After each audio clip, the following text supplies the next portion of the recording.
So next boiler is Bunsen boiler. So it is also a type of high pressure boiler. So इससे पहले हमने जो boiler discuss किया था वो था लामोंट बॉयलर.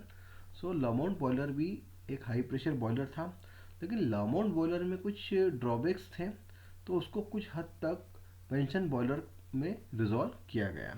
अब बेंसन बॉयलर क्या है उसको हम यहाँ पर डिस्कस करते हैं. तो Benson boiler is a high pressure water tube boiler. ये एक हाई प्रेशर और वाटर ट्यूब बॉयलर है. It work on the once through principle, which means water is converted into steam in a single pass without a steam drum. अब यहाँ पे हम बात कर रहे हैं प्रिंसिपल की. कौन से प्रिंसिपल पर? Once through principle. Once through principle का मतलब वाटर इमीडिएटली कन्वर्ट होता है स्टीम में इन अ सिंगल पास, मतलब एक ही पास में वाटर स्टीम में कन्वर्ट हो जाए विदाउट एनी स्टीम ड्रम. मतलब यहाँ पर किसी भी तरह के स्टीम ड्रम की ज़रूरत नहीं होती है. जैसे लामोंट बॉयलर में एक जो स्टीम सेपरेटर ड्रम था वो अलग से इंस्टॉल किया जाता था, लेकिन यहाँ पर स्टीम ड्रम की ज़रूरत नहीं होती है बेंसन बॉयलर में. ये इसका एक सबसे बड़ा एडवांटेज है. तो कहीं ना कहीं इसका वेट जो होता है वो लामोंट के कंपेयर में कम होता है. तो आप एक मॉडर्न इमेज देख सकते हैं बेंसन बॉयलर, क्योंकि बेंसन बॉयलर एक तरह से मॉडर्न टाइप का बॉयलर होता है. तो ये इस तरह का एक बॉयलर होता है. इसकी इमेज में आप इसको यहाँ पर देख सकते हैं. So steam bubble sticking to water tube surface reduce heat transfer from hot flue gases to water. अब जो एक ड्रॉबैक था किसमें, लामोंट बॉयलर में, कि लामोंट बॉयलर में जो वाटर का फ्लो सर्कुलेशन था वो बहुत ज़्यादा होता था. तो उसमें कहीं ना कहीं बबल की फॉर्मेशन, बबल बोल सकते हैं या स्केल फॉर्मेशन होता था, जिससे हीट ट्रांसफर रेट क्या होता था, रिड्यूस हो जाता था फ्लू गैसेस का. सो यहाँ पे मार्क बेंसन ने 1922 में इस प्रॉब्लम को सॉल्व किया था. ठीक है. तो Mark Benson 1992 solve this problem by increasing boiler pressure to the critical pressure of steam 225 kilogram force per centimetre square. तो उसने कहीं ना कहीं बॉयलर के प्रेशर को इंक्रीज किया था, और वो प्रेशर को इतना इंक्रीज किया था क्रिटिकल प्रेशर तक. तो क्रिटिकल प्रेशर मतलब 225 kilogram force per centimetre square, इतना प्रेशर को उसने मेंटेन किया था. अब उसके बाद एट क्रिटिकल प्रेशर, और उसने क्या पाया था, क्रिटिकल प्रेशर में water and steam have the same density, और उस प्रेशर पर वाटर और स्टीम की जो डेंसिटी है वो बिल्कुल सेम हो सकती है. And so no steam bubbles are form. So उसने ये भी देखा था कि अगर दोनों की डेंसिटी सेम है तो बबल फॉर्मेशन होने के कोई चांसेस नहीं है. ठीक है. और उसने ये भी देखा था कि इससे हीट ट्रांसफर रेट को क्या कर सके, इम्प्रूव कर सके. और उसके बाद the first modern high pressure drumless Benson boiler was commission in 1927 at a power station in West Germany. और फाइनली 1927 में वेस्ट जर्मनी पावर स्टेशन पर एक high pressure drumless Benson boiler को कमीशन किया गया था. तो ये जो first modern high pressure boiler था. Then capacity of Bunsen boiler is about 150 tons per hour at a pressure of 230 bar and a temperature of 650 degree centigrade. अब अगर हम इस बेंसन बॉयलर की कैपेसिटी की बात करें तो 150 टन्स पर आवर, मतलब इतनी कैपेसिटी में ये स्टीम को प्रोड्यूस करता है. ठीक है.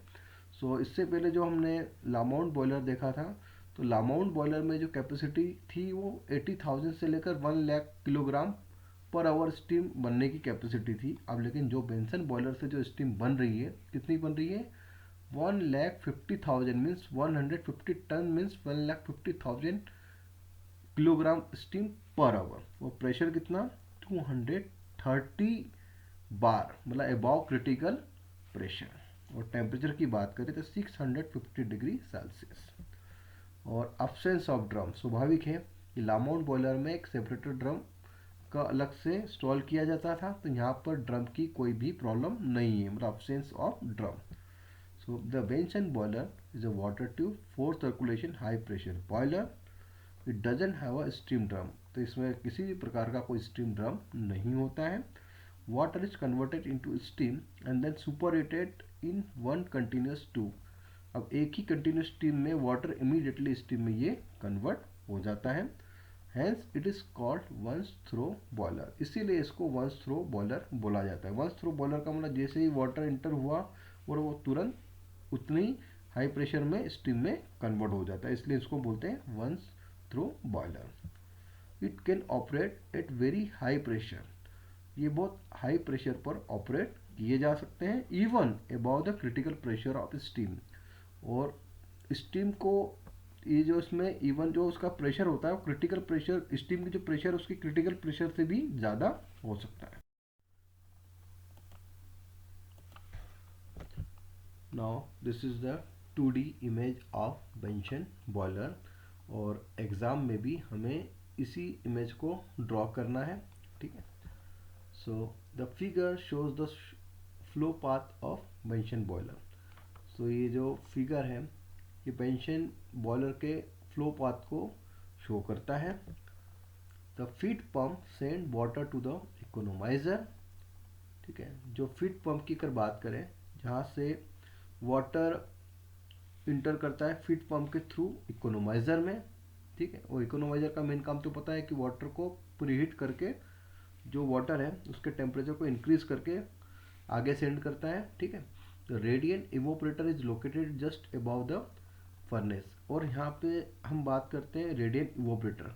अभी जो रेडिएंट इवोपरेटर है ये लोकेट होता है फर्नेस के जस्ट अबाउ, ठीक है। और one side of it is connected to the economiser, इसका एक कनेक्शन होता है रेडिएंट इवोपरेटर का इकोनोमाइजर के साथ, and the other side is connected to the convection evaporator, और दूसरा कनेक्शन होता है इसका कन्वेक्शन इवोपरेटर के साथ। The convection evaporator receive water, the convection evaporator receive water from this radiant evaporator and send it to the convection superheater। so अगर हम बात करते हैं कन्वेक्शन इवोपरेटर की, तो कन्वेक्शन इवोपरेटर क्या करता है, वाटर को रिसीव करता है फ्रॉम रेडिएंट इवोपरेटर, एंड उसके बाद इसको ये सेंड किस में करता है, फाइनली ये सेंड करता है कन्वेक्शन सुपर हीटर। तो ये कन्वेक्शन सुपर हीटर क्या करता है कि इसमें वाटर में जो भी वेट स्टीम है या जो सेचुरेटेड स्टीम है फाइनली इसको कन्वर्ट करता है सुपर हीटेड स्टीम में, ठीक है। तो convection super heater is connected between the convection evaporator and the steam turbine. स्वाभाविक है कि जो स्टीम आपकी सुपर हीटेड स्टीम होती है उसको कहीं ना कहीं फाइनली भेजना कहाँ होती है, सप्लाई कहाँ करनी होती है, स्टीम टर्बाइन में। तो अगर हम बात करें कन्वेक्शन सुपर हीटर की, तो कन्वेक्शन सुपर हीटर किसके बीच में होता है, जो टरबाइन जहाँ पर स्टीम को भेजना होता है, सेंड करना होता है टरबाइन को रन कराने के लिए, उस टरबाइन और किसके बीच में, कन्वेक्शन इवोपरेटर के बीच में क्या होता है आपका कन्वेक्शन सुपर हीटर। अब ब्लोअर टेक्स एयर, अब यहाँ पर जैसे कि आप देख पा रहे हो जो ब्लोअर है ये एटमॉस्फेयर की जो एयर को क्या करता है, सक करता है, और उसके बाद the blower take air from the atmosphere and deliver high pressure air. यहाँ से एयर को सक करता है और उसके बाद में हाई प्रेशर एयर को डिलीवर करता है किसमें, एयर प्रीहीटर में। This is called force drop, और इसी चीज को हम बोलते हैं force drop. Now we will talk about working of Benson boiler. अब हम बेंशन बॉयलर की वर्किंग को स्टेप बाय स्टेप डिस्कस करेंगे। So first step, feed water from the feed pump first passes through the economizer where hot flue gases preheat the water using waste heat. This improve boiler efficiency। अगर हम first step की बात करें तो first step में क्या होता है कि जो फीड वाटर है वाया फीड पंप से होते हुए इकोनोमाइजर में आता है। अब इकोनोमाइजर में जो वाटर, इकोनोमाइजर ट्यूब में से जो वाटर फ्लो करता है, तो अब इकोनोमाइजर में क्या होता है कि इकोनोमाइजर का मेन काम क्या होता है कि जो वाटर इकोनोमाइजर से होकर जाएगा तो इकोनोमाइजर उसको हीटअप कर देता है। अब ये इकोनोमाइजर उसको हीटअप क्यों करता है और कैसे करता है, तो हम जानते हैं कि फर्नेस की अगर बात करें तो फर्नेस पे ग्रेट पर हम कोल को प्लेस्ड करते हैं, तो कोल का कंबशन होता है, कंबशन होने के साथ हॉट गैसेस क्या होती है, प्रोड्यूस होती है, और ये हॉट गैसेस इस पोर्शन मतलब इस बॉटम से लेकर चिमनी के टॉप पोर्शन से होते हुए एटमॉस्फेयर में रिलीज हो जाती है। तो हम क्या चाहते हैं कि हमारी हॉट गैसेस का मैक्सिमम से मैक्सिमम यूटिलाइज हम कर सकें दूसरे एसेसरीज पार्ट्स के थ्रू। सो इकोनोमाइजर क्या है, एक तरह का बॉयलर एसेसरीज है। तो इकोनोमाइजर का मेन काम क्या होता है कि जो वाटर आपका नॉर्मल है, अब जब ये इकोनोमाइजर के थ्रू जाएगा तो ये वाटर को क्या कर देगा, हीट कर देगा। अब यही वाटर हीट होने के बाद finally the preheat water then enter the radiant evaporator. अब ये जो प्री हीट वाटर है ये रेडियंट इवोपरेटर्स में पास होकर जाएगा, where heat from the furnace convert most of the water into steam by radiation. अब चूंकि ये जो वाटर जब इकोनोमाइजर से होकर आता है तो ये जो प्री हीट वाटर है जब ये रेडियंट इवोपरेटर में जाएगा। अब रेडियंट इवोपरेटर पे कैसे काम करेगा कि जो फर्नेस की जो वेव्स हैं जो इसके सबसे नज़दीक है, तो स्वाभाविक है कि यहाँ पर जो रेडियंट इवोपरेटर है ये मोस्ट ऑफ हीट को क्या करेगा, एब्जॉर्ब करेगा। अब चूंकि इसके अंदर तो जो आपका हॉट वाटर जो पहले से गर्म है जो इकोनोमाइजर से होते हुए जा रहा है, तो रेडियंट इवोपरेटर में क्या करेगा, मोस्ट ऑफ द हीट को ये एब्जॉर्ब करेगा और ज़्यादा से ज़्यादा हीट को एब्जॉर्ब करने के साथ जो सबसे ज़्यादा वाटर है ये इसी रेडियंट इवोपरेटर में ही स्टीम में कन्वर्ट हो जाएगा बाय रेडिएशन और बाय रेडियंट इवोपरेटर में। ठीक है, देन उसके बाद the remaining water is evaporated in the convection evaporator. जैसे कि मैंने आपको बताया कि ज़्यादा से ज़्यादा हीट तो रेडियंट इवोपरेटर में ही क्या हो गई, स्टीम में कन्वर्ट हो गई। ठीक है, और उसके बाद जो रिमेनिंग वाटर है वो evaporated in the convection evaporator, और ये फिर जाएगा कन्वेक्शन इवोपरेटर में, और इसमें जो कुछ वाटर के पार्टिकल्स हैं वो फाइनली किस में कन्वर्ट हो जाएंगे, स्टीम में, वाया यूजिंग फ्लू गैसेस। और ये भी किससे काम करेगा, ये जो फ्लू गैसेस है ये भी इससे पास होकर जाएगी। तो ये जो फ्लू गैसेस यहाँ से पास होकर जाएगी तो ये कन्वेक्शन इवोपरेटर में भी जाएगी। तो जो पहले तो उसने मोस्ट ऑफ द जो वाटर है इसको स्टीम में कन्वर्ट कर ही दिया, और बाकी जो बचा हुआ ये कन्वेक्शन इवोपरेटर में भी क्या हो जाएगा, पूरी तरह से स्टीम में कन्वर्ट हो जाएगा। ठीक है, तो the remaining water is evaporated in the convection evaporator using heat from flue gases producing saturated steam at about 230 बार। अब यहाँ पर जो स्टीम प्रोड्यूस होगी वो कौन सी स्टीम होगी, सैचुरेटेड स्टीम होगी, लेकिन उसका प्रेशर कितना होगा, अबाउट 230 बार। ठीक है, then this steam pass through the convection superheated. अब फाइनली ये जो स्टीम है कन्वेक्शन सुपरहीटेड से, कन्वेक्शन सुपरहीटर जो होता है उससे पास होकर जाएगी। तो ये जो स्टीम है फाइनली किस में कन्वर्ट हो जाएगी, सुपरहीटेड स्टीम में कन्वर्ट हो जाएगी। ठीक है, अब चूंकि कन्वेक्शन इवोपरेटर से पास होकर जाएगी फाइनली किस में, ये कन्वेक्शन सुपरहीटर। तो कन्वेक्शन सुपरहीटर क्या करेगा, इसको पूरी तरह से जो आपकी सेचुरेटेड स्टीम है उसको पूरी तरह से सेचुरेटेड स्टीम को सुपरहीटेड स्टीम में कन्वर्ट कर देगा, और यही सुपरहीटेड स्टीम टरबाइन को क्या करेगी, रन कराएगी। ठीक है, this superheated the steam pass through the convection superheated where it is superheated to about 650 degree centigrade and then supply to the steam turbine, जो अभी मैंने आपको बताया। और इसका जो टेम्परेचर होगा उस समय कितना होगा, 650 डिग्री सेंटीग्रेड के अराउंड। और finally the hot exit gases heat the coming air in the air preheater and then warm air is sent to the furnace for better combustion. और जैसे ही मैंने बताया कि ज़्यादा से ज़्यादा हीट का हम यूटिलाइज कर ही रहे हैं। अब ये वेस्ट जो हीट है ये कहीं ना कहीं एयर प्रीटर से भी पास होकर जाएगी, जहाँ से एयर प्रीटर से पास होकर जाएगी, क्योंकि ब्लोअर क्या करता है, जो एटमॉस्फेयर की एयर को यहाँ पर कलेक्ट करता है। अब जो एयर प्रीटर से पास होकर जाएगी, और एयर प्रीटर को चलाने वाला कौन है, यही हॉट या जो वेस्ट हीट है यही एयर प्रीटर को भी क्या करेगी, हीटअप कर देगी, जिससे यहाँ पर आपको जो एयर मिलेगी वो कैसी एयर मिलेगी, हॉट एयर। और यही हॉट एयर कहाँ जाएगी, आपके फर्नेस पर एक प्रॉपर कंबशन करने के लिए, ताकि एक तरह से हमको बेटर कंबशन मिल सके। तो इस तरह हम इसकी वर्किंग को यहाँ पर बहुत अच्छे से समझ सकते हैं। Now the advantages of Bunsen boiler. First advantage is very high efficiency due to better heat utilization।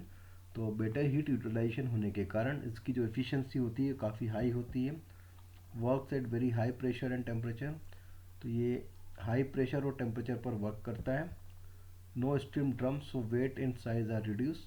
Steam drum की ज़रूरत नहीं होती है, तो इसके कारण इसका वेट और साइज दोनों रिड्यूस होता है।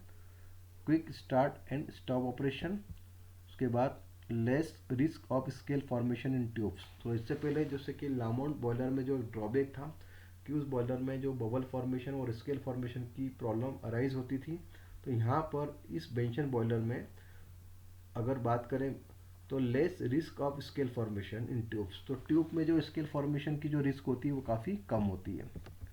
उसके बाद डिसएडवांटेजेस की बात करें, high initial cost, require very pure feed water. ठीक है, तो इनिशियल कॉस्ट इसका बहुत ज़्यादा होता है और ख़ास करके इस बॉयलर में जो वाटर होता है वो काफ़ी क्लीन या प्योर होना चाहिए। हाई प्रेशर फीड पंप इस नीडेड, तो इस बॉयलर में जो पंप होता है उसका जो प्रेशर, तो हाई प्रेशर फीड पंप की ज़रूरत होती है। Skill operation and maintenance require, not suitable for small power plant, तो जनरली ये स्मॉल पावर प्लांट के लिए सुटेबल नहीं होता है। और अगर हम बात करें इसके एप्लीकेशन, थर्मल पावर प्लांट में जनरली इसका यूज़ किया जाता है और super critical and ultra super critical power station में हम इस तरह के बॉयलर का यूज़ करते हैं। लार्ज स्केल इलेक्ट्रिसिटी जनरेशन, जहाँ पर लार्ज स्केल इलेक्ट्रिसिटी जनरेशन की ज़रूरत हो वहाँ पर हम बेंशन बॉयलर का यूज़ करते हैं। और industry require high pressure high temperature steam, और जो इंडस्ट्री है वहाँ पर क्या चाहिए होता है, high pressure high temperature steam, तो उस दौरान हम हाई प्रेशर बेंशन बॉयलर का यूज़